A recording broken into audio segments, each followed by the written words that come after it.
Nice to see you again. Today's lecture is about leading with integrity.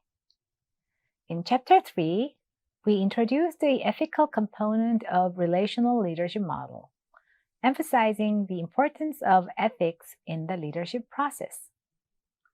In Chapter 4, we explore the essential elements of personal values and character, and in Chapter 5, covered concepts related to leading with integrity, such as understanding others, conflict resolution, and the cultural influences of leadership. In this week's lecture, we will think about ethical organizational environments, the moral dimensions of leadership theory, and ethical decision-making models. The objectives of the course are following. We will discuss the process of creating and sustaining ethical organization. We will also analyze moral dimensions of transforming leadership theory. We will also examine ethical influences that members have on their organization. So, let's start with creating and sustaining ethical organization. Imagine yourself in the following situation. You just signed an honor code pledge agreeing to abide by academic honesty policy, including any witnessing of cheating incidents. Your best friend is in your accounting course, and you observe him cheating during an in-class exam. What do?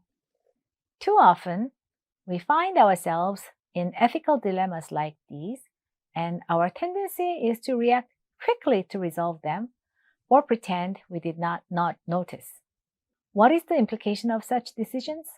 Avoidance leaves you troubled, and quick decisions prevent us from careful thought about all the aspects of the situation. This could raise questions of character and ethics if you rush to decisions that are void of ethical considerations. You might get caught up in competition that causes you to focus on the bottom line or winning at all costs. We may feel the need to please others without thinking about the implications of the decisions and the long-term effect. We need to learn to slow the process down and reflect on the ethical and moral aspects of actions and decisions. If you are used to resolve ethical dilemmas quickly, then it might be a challenge for you to stop, reflect on the situation, involves others in helping to address and weigh all possible alternatives of action. Lots of things to consider, isn't it? The key is to allow you and others some time to work through complex problems and engage in a reflection before action. Understanding and applying ethical theories and models helps create and sustain ethical organizational environments.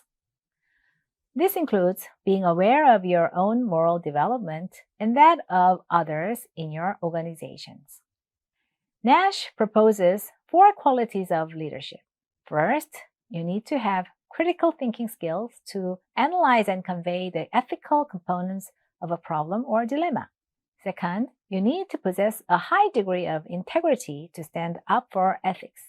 Third, you need the ability to see situations from others' perspectives. Fourth, you need to have personal motivation to do the right thing. These 4 qualities can help us create an ethical organization when they are translated into behavior and action. For example, when you identify a problem as having moral or ethical implication, that is, if your critical thinking skills let you be aware of ethical implication, you provide an example of hot ethical environment established. We have been talking about all these aspects in relational leadership model already, right? When using these ethical decision-making models and principles, it is important that you are prepared to receive criticism. Sometimes members will revolt, and perhaps some may leave the organization. Not everyone is prepared to do the right thing or has a moral orientation. Some would prefer to take the easy way out, do what is more economical, or take the path of least resistance. I see myself in this course, Being a harmonizer, I feel very uncomfortable at conflicts, and I do my best to find the path with least resistance. What about you? Thus, it is important that all participants should be equally empowered to set a tone. Of course, all participants include both leader and followers.